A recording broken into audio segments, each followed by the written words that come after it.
Hello दोस्तों, स्वागत है आपका स्टडी नाउ सिक्स चैनल पे। आशा है आप सभी ठीक होंगे। तो आज की क्लास हमारी आत्मकथा पर आधारित रहने वाली है, या फिर कहे तो प्रश्नों के माध्यम से हम आत्मकथा या फिर आत्मकथात्मक रचनाओं की चर्चा करेंगे, जो कि EMRS वैकेंसी के लिए काफ़ी महत्वपूर्ण रहने वाली है। जिसमें कि हिंदी TGT के सिलेबस में कुछ इस प्रकार दिए गए हैं, जैसे हिंदी काव्य पर आधारित प्रश्न, हिंदी नाटक पर आधारित प्रश्न, इसके अलावा हिंदी काव्य, हिंदी उपन्यास पर आधारित प्रश्न, आत्मकथा पर आधारित प्रश्न, जीवनी पर आधारित प्रश्न, इस प्रकार सिलेबस में दिए गए हैं। तो ये जो क्लास रहने वाली है आपकी EMRS की वैकेंसी के लिए काफ़ी महत्वपूर्ण रहेगी। ठीक है, TGT हिंदी के लिए या फिर कहे तो PGT हिंदी के लिए। देखते हैं पहला प्रश्न, ध्यान दीजिएगा और अंत तक जुड़े रहने की कोशिश कीजिएगा।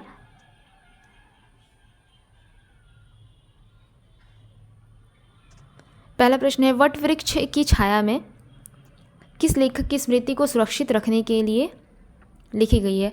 वट वृक्ष की छाया में नामक रचना किस लेखक की स्मृति को सुरक्षित रखने के लिए लिखी गई है? तो अमृतलाल नागर। वट वृक्ष की छाया में एक जीवनी विधा की रचना है। ठीक है, वट वृक्ष की छाया में एक जीवनी विधा की रचना है तथा यह जीवनी अमृतलाल नागर नामक लेखक की स्मृति को सुरक्षित रखने के लिए लिखी गई है। और वट वृक्ष की छाया में नामक रचना के या फिर कहे तो जीवनी के रचयिता कौन रहे? कुमुद नागर।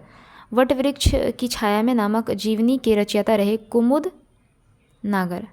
ठीक है, कुमुद नागर।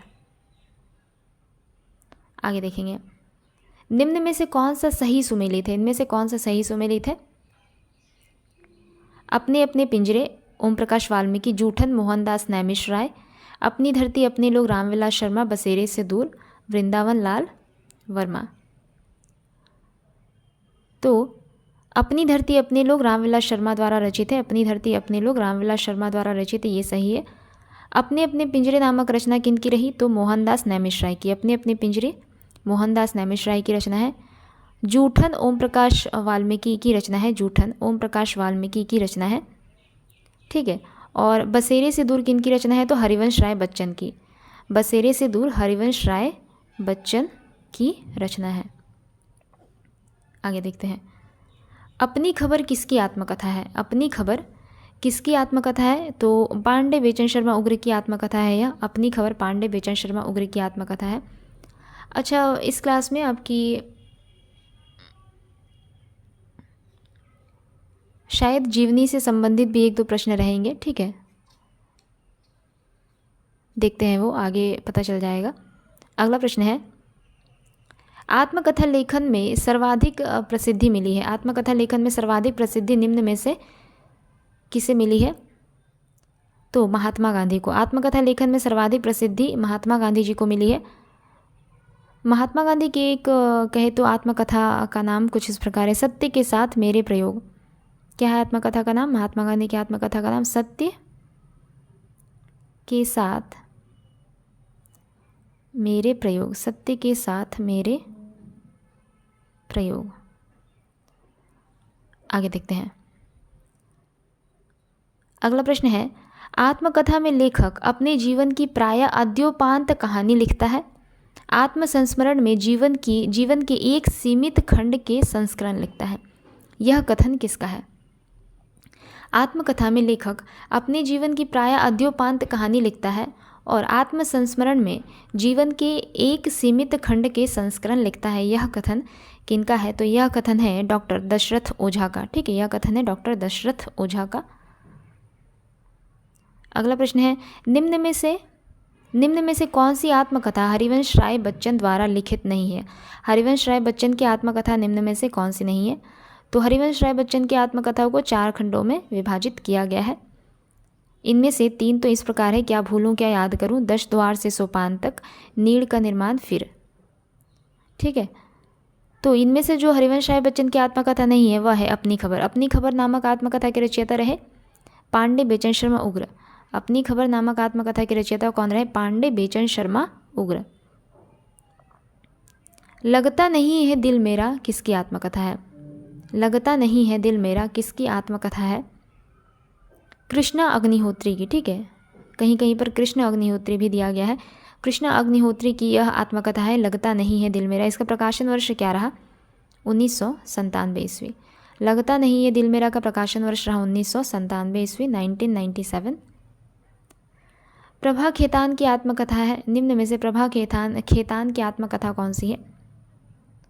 एक कहानी यह भी पिंजरे की मैना, अन्या से अनन्या, हाथ से। तो अन्या से अनन्या ये प्रभा खेतान की आत्मकथा है, इसका प्रकाशन वर्ष 2007। अन्या से अनन्या प्रभा खेतान की आत्मकथा है। एक कहानी यह भी किन की आत्मकथा है? एक कहानी यह भी मन्नू भंडारी, ठीक है। एक कहानी यह भी किन की आत्मकथा है? तो मन्नू भंडारी की आत्मकथा है, प्रकाशन वर्ष रहा 2007। एक कहानी यह भी मन्नू भंडारी, प्रकाशन वर्ष 2007। पिंजरे की मैना चंद्र किरण सौनरेखा, ठीक है। पिंजरे की मैना किन की रचना है? तो चंद्र किरण, ये मैं लिख देती हूँ पूरा, चंद्र किरण सौनरेखा, चंद्र किरण सौनरेखा, ठीक है। चंद्र किरण सौनरेखा की ये रचना है, इसका प्रकाशन वर्ष रहा, पिंजरे की मैना का प्रकाशन वर्ष रहा 2008। चंद्र किरण सौनरेखा द्वारा रचित पिंजरे की मैना का प्रकाशन वर्ष क्या रहा? 2008। हादसे नामक रचना का प्रकाशन वर्ष रहता है 2005 तथा रचयिता रही रमणिका गुप्ता। रचयिता कौन रही? रमणिका गुप्ता, ठीक है, रमणिका गुप्ता। आगे देखते हैं। कस्तूरी कुंडल बसे किसकी आत्मकथा है? कस्तूरी कुंडल बसे किसकी आत्मकथा है? तो मैत्रेयी पुष्पा की आत्मकथा है, या इसका प्रकाशन वर्ष 2002। कस्तूरी कुंडल बसे मैत्रेयी पुष्पा की आत्मकथा, प्रकाशन वर्ष 2002। गुड़िया भीतर गुड़िया किस विधा की रचना है? गुड़िया भीतर गुड़िया किस विधा की रचना है?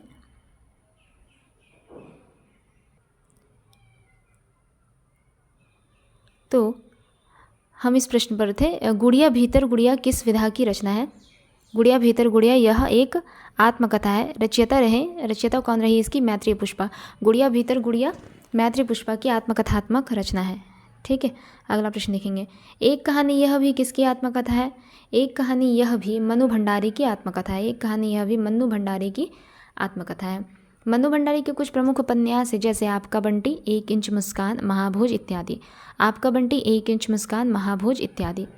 तथा मन्नू भंडारी की कुछ अन्य कहानियाँ हैं, जैसे 1 प्लेट सैलाब, मैं हार गई, यही सच है, त्रिशंकु, आंखों देखा झूठ। अगला प्रश्न देखेंगे।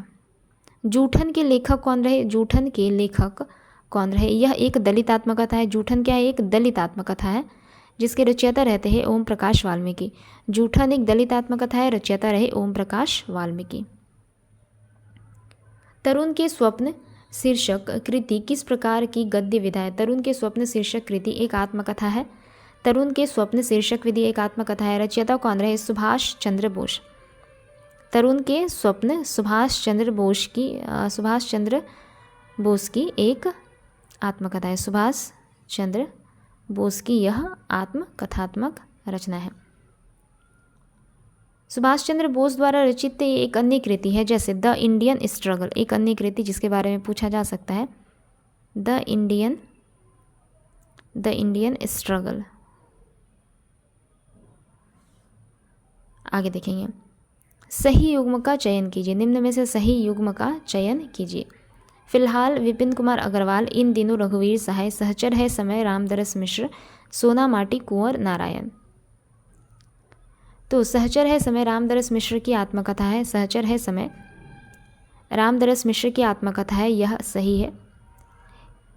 इन दिनों रघुवीर सहाय की रचना नहीं है, यह कुंवर नारायण की काव्य कृति है। इन दिनों कुंवर नारायण, ठीक है, इन दिनों कुंवर नारायण की काव्य कृति है। इन दिनों कुंवर नारायण की काव्य कृति है। सोना माटी यह अशोक वाजपेयी की आलोचनात्मक कृति है। सोना माटी अशोक वाजपेयी की आलोचनात्मक कृति है। सोना माटी अशोक वाजपेयी की आलोचनात्मक कृति है। फिलहाल अच्छा, अशोक वाजपेयी नहीं, मैंने यहाँ पे अशोक वाजपेयी, यहाँ पे फिलहाल जो है, ये जो फिलहाल रचना है ना, यह फिलहाल अशोक वाजपेयी की आलोचनात्मक कृति है। ठीक है, फिलहाल जो रचना है यह एक आलोचनात्मक कृति है जिसके रचयिता रहे अशोक वाजपेयी। फिलहाल नामक आलोचनात्मक कृति के रचयिता कौन रहे? अशोक वाजपेयी। जबकि सोना माटी विवेकी राय का एक उपन्यास है। सोना माटी जो है यह विवेकी राय का उपन्यास है। ठीक है, सोना माटी विवेकी राय का उपन्यास है। एक बार मैं और अच्छे से बता देती हूँ आप लोगों को। यहाँ पे बोला था सही युग्म का हमें चयन करना है, तो सहचर है समय यह रामदरस मिश्र की आत्मकथा है, यह यहाँ पे सही है। इन दिनों किन की रचना है? तो इन दिनों कुंवर नारायण की काव्यकृति रही। इन दिनों कुंवर नारायण की काव्यकृति रही। फिलहाल जो आलोचनात्मक कृति है इसके रचयिता रहे अशोक वाजपेयी। फिलहाल आलोचनात्मक कृति के रचयिता अशोक वाजपेयी, जबकि सोना माटी विवेकी राय द्वारा रचित एक उपन्यास है। ठीक है, निम्न में से एक आत्मकथा कमलेश्वर विरचित है। कौन सी आत्मकथा कमलेश्वर विरचित है? तो जलती हुई नदी। जलती हुई नदी ये इनकी आत्मकथा का तीसरा भाग है जिसका प्रकाशन वर्ष 1999। कमलेश्वर की आत्मकथा का यह तीसरा भाग है, जलती हुई नदी, जिसका प्रकाशन वर्ष 1999। भाग एक जो है उसका नाम है जो मैंने जिया। भाग एक का नाम क्या है? जो मैंने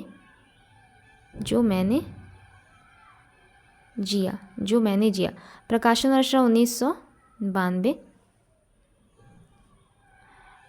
दूसरा भाग का नाम है यादों का चिराग। दूसरा भाग का नाम क्या है? यादों का चिराग। प्रकाशन वर्ष 1997। ठीक है, कमलेश्वर की आत्मकथा के कितने भाग यहाँ पे बताए गए हैं? तो 3 भाग, जिसमें तीसरा भाग है जलती हुई नदी, प्रकाशन वर्ष 1999। दूसरा भाग रहा यादों का चिराग, प्रकाशन वर्ष रहा 1997, तथा पहला भाग रहा जो मैंने जिया, प्रकाशन वर्ष रहा 1992। जूठन किन की रचना है? तो ओम प्रकाश वाल्मीकि की रचना है। अपनी धरती अपने लोग, रामविलास शर्मा। अगला प्रश्न, हिंदी साहित्य में प्राचीनतम आत्मचरित्र यानी कि आत्मकथा किसका है? हिंदी साहित्य में प्राचीनतम आत्मचरित्र या फिर कहे तो आत्मकथा किसका है? तो बनारसी दास जैन द्वारा रचित अर्धकथानक। बनारसी दास जैन द्वारा रचित अर्धकथानक यह प्राचीनतम आत्मकथा है हिंदी साहित्य में। इसका प्रकाशन वर्ष क्या रहता है? 1641। ठीक है, 1641। अगला प्रश्न देखेंगे, निम्न में से कौन सी कृति आत्मकथा विधा में है? निम्न में से कौन सी कृति आत्मकथा विधा में है? तो क्या भूलूं क्या याद करूं ये आत्मकथा विधा है। क्या भूलूं क्या याद करूं आत्मकथा विधा है। बच्चन की आत्मकथा को 4 भागों में विभाजित किया गया है। क्या भूलूं क्या याद करूं, क्या भूलूं क्या याद करूं। इसके अलावा नीड़ का निर्माण फिर, बसेरे से दूर, दश द्वार से सोपान तक। ठीक है, क्या भूलूं क्या याद करूं, नीड़ का निर्माण फिर, बसेरे से दूर और दश द्वार से सोपान तक।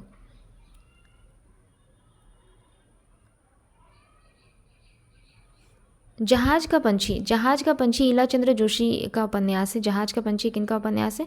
तो ईलाचंद्र जोशी का उपन्यास है। जहाज का पंछी ईलाचंद्र जोशी का उपन्यास है जहाज का पंछी। अतीत के चलचित्र महादेवी वर्मा की कृति है। अतीत के चलचित्र महादेवी वर्मा की कृति है। अतीत के चलचित्र महादेवी वर्मा की कृति है। अतीत के चलचित्र महादेवी वर्मा की कृति है। आगे देखेंगे,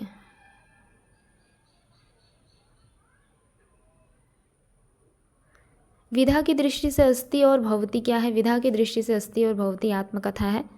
रचयिता कौन रहे? तो विश्वनाथ प्रसाद तिवारी। रचयिता रहे अस्ति और भवती के विश्वनाथ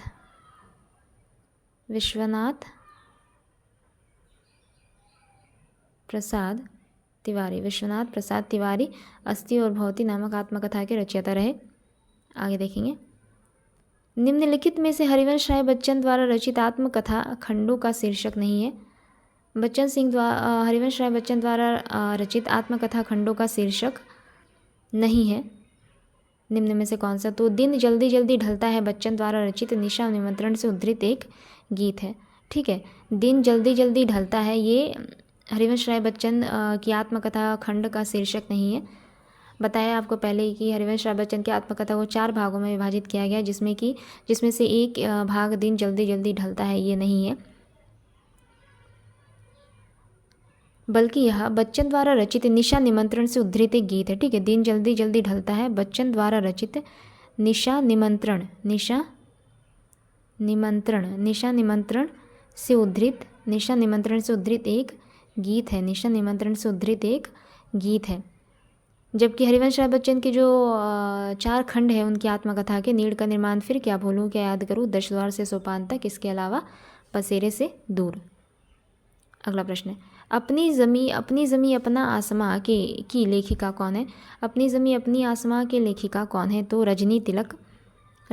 प्रकाशन और श्रह इसका 2017। अगला प्रश्न देखेंगे, आप हुदरी किस साहित्यकार की आत्मकथा है? आप हुदरी रमणिका गुप्ता की आत्मकथा है।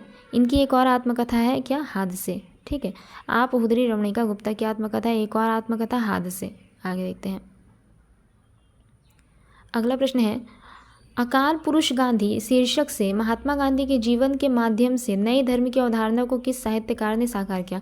अकाल पुरुष गांधी शीर्षक से महात्मा गांधी के जीवन के माध्यम से नए धर्म की अवधारणा किस साहित्यकार ने साकार किया? तो जैनेंद्र कुमार ने। इन्हें हिंदी में मनोविश्लेषणवादी उपन्यास का जनक कहा जाता है। जैनेंद्र कुमार को हिंदी में मनोविश्लेषणवादी उपन्यास का जनक कहा जाता है। अगला प्रश्न देखेंगे, गलत युग्म को हमें पहचानना है। सेठ गोविंददास घर की बात, भवानी दयाल सन्यासी प्रवासी की आत्मकथा, सुभाष चंद्र बोस तरुण के स्वप्न, हरिवंश राय बच्चन क्या भूलूं क्या याद करूं। ठीक है, घर की बात रामविलास शर्मा की आत्मकथा है। घर की बात सेठ गोविंददास की आत्मकथा नहीं होकर के किन की आत्मकथा है? तो रामविलास शर्मा की आत्मकथा है।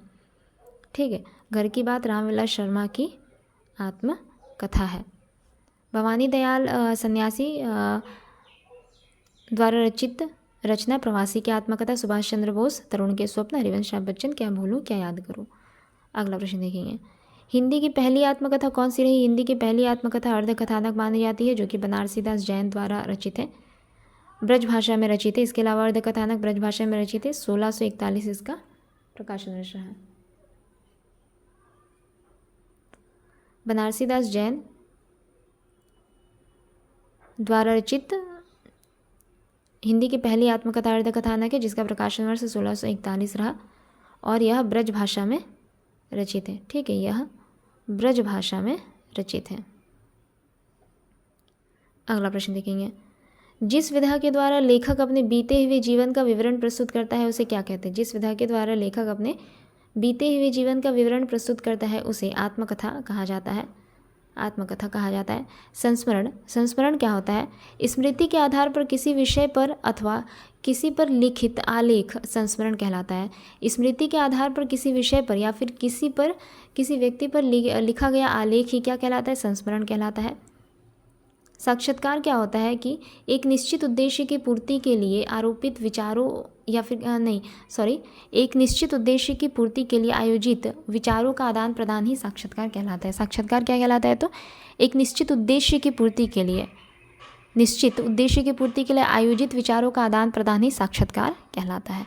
ठीक है, तो आज का यह हमारा अंतिम प्रश्न रहा। अगली क्लास में भी हम आत्मकथा के कुछ नए प्रश्नों के साथ जल्दी मिलने की कोशिश करेंगे। तब तक के लिए अगर आप लोगों को हमारी क्लास अच्छी लगे तो लाइक, शेयर और सब्सक्राइब ज़रूर कर सकते हैं। धन्यवाद।